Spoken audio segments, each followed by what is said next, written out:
Caracas convoca, Washington reage e Brasília treme.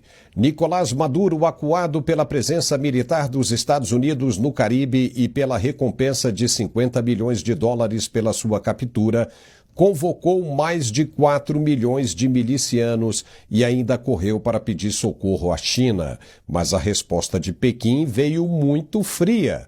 Oposição às manobras americanas, sem qualquer tom de ameaça. Afinal, a China não vai arriscar ser aniquilada em uma guerra direta com os Estados Unidos e os 32 países da OTAN em troca de alguns barris de petróleo venezuelano.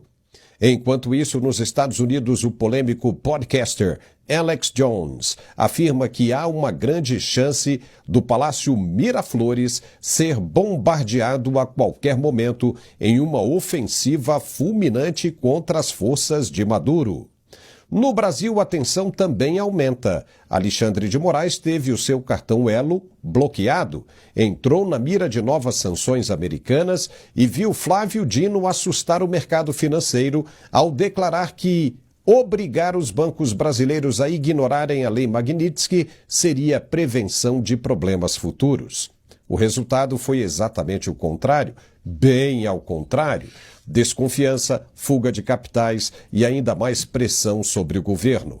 Na Câmara, o indiciamento de Jair Bolsonaro e do deputado Eduardo, filho dele, foi classificado pela oposição como nulo de validade jurídica, já que o crime de coação exige prova de violência ou grave ameaça, o que não aconteceu. Para completar, o advogado americano Martin DeLuca, ligado à Trump Media, foi ameaçado após ter o seu número de celular exposto pela Polícia Federal brasileira em um processo reforçando a imagem de intimidação política. E para coroar esta cena toda, Lula reaparece em Sorocaba usando tênis de luxo de quase R$10 mil da grife italiana Zegna, enquanto segue discursando como o pai dos pobres. A contradição é gritante. Um cenário de crise institucional, instabilidade internacional e contradições expostas, tudo isso no mesmo palco. O programa de hoje está bem legal. Nicolás Maduro voltou a endurecer o discurso contra os Estados Unidos ao convocar milicianos, reservistas e a população venezuelana para se mobilizar diante da presença militar norte-americana no Caribe. Em cadeia nacional, o presidente anunciou a meta de reunir mais de 4 milhões de milicianos como resposta direta ao envio de destroyers e aeronaves por Washington, além da decisão americana de dobrar para $50 milhões a recompensa pela cabeça dele. A convocação apresentada por Maduro como ato de soberania e resistência cumpre também um papel de propaganda interna, reforça na cabeça dele a base chavista, sustenta a narrativa de um país sitiado e tenta desviar a atenção das graves dificuldades econômicas para a ameaça externa. Nos bastidores, o movimento incluiu um encontro reservado com o embaixador da China em uma de suas casas de campo, em que Maduro pediu apoio diante do cerco militar americano, evidência clara da crescente dependência de Caracas em seus aliados estratégicos. A resposta chinesa, no entanto, veio em tom diplomático. Pequim disse se opor às manobras militares dos Estados Unidos no Caribe, mas a posição não soou como ameaça real. A China não tem interesse em se envolver fisicamente em uma guerra contra os Estados Unidos, muito menos contra os 32 países da OTAN que inevitavelmente se somariam ao esforço militar ocidental. Entrar nesse conflito significaria sua rápida aniquilação. E tudo isso em troca de quê? De alguns barris de petróleo venezuelano, prometidos por Nicolás Maduro? Para Pequim, não vale a pena.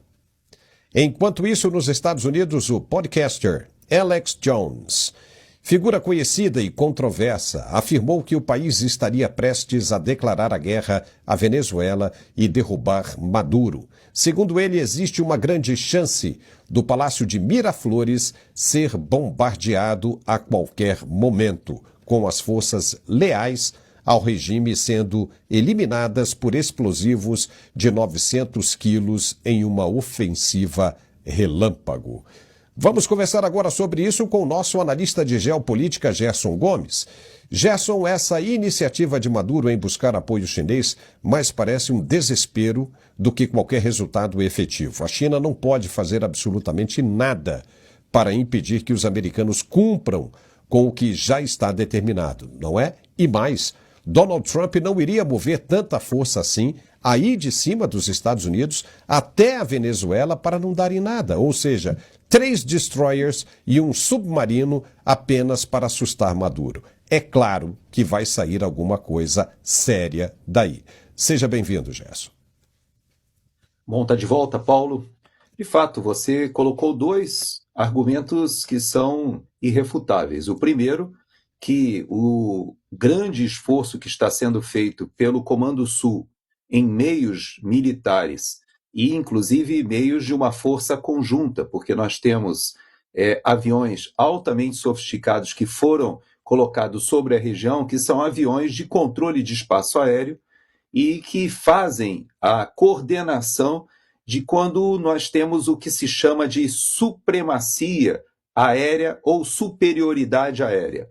Isso que está acontecendo hoje naquela região é sem precedentes, porque, de fato, há uma estrutura montada ali bélica de guerra.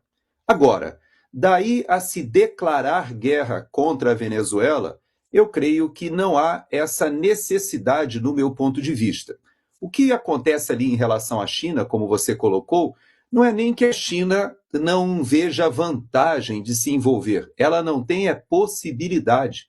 A expressão militar da China ainda está, pelo menos, há 1,5 décadas de chegar na situação de conseguir projetar poder militar fora do seu litoral, fora das suas águas territoriais.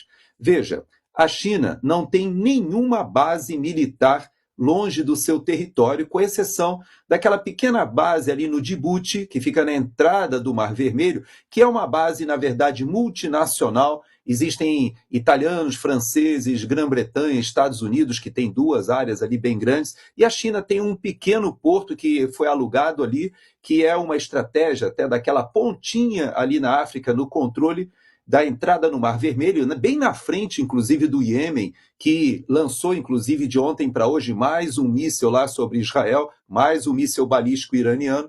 Então, você veja que a China, por exemplo, ela não tem nenhum porta-aviões de propulsão nuclear ainda. A China tem 2 porta-aviões operacionais, mas são porta-aviões de propulsão convencional, a motores a diesel. E qual é a desvantagem de um porta-aviões de propulsão convencional? É que ele não consegue operar longe de uma estrutura logística de apoio.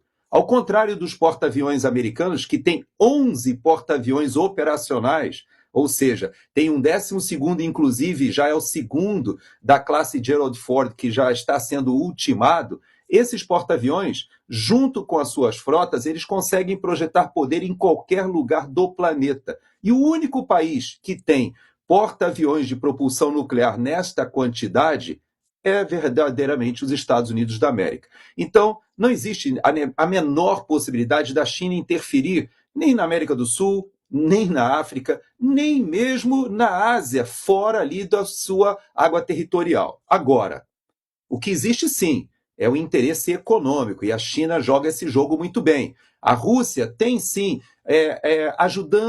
vem ajudando o Nicolás Maduro já há algum tempo com estrutura de inteligência, até estrutura militar também, mas não teria capacidade hoje de sair da guerra da Ucrânia. Veja que ele foi expulso, inclusive, da Síria. A estrutura militar russa que tem ainda a sua base, é uma base naval pequena ali na Síria, que é uma base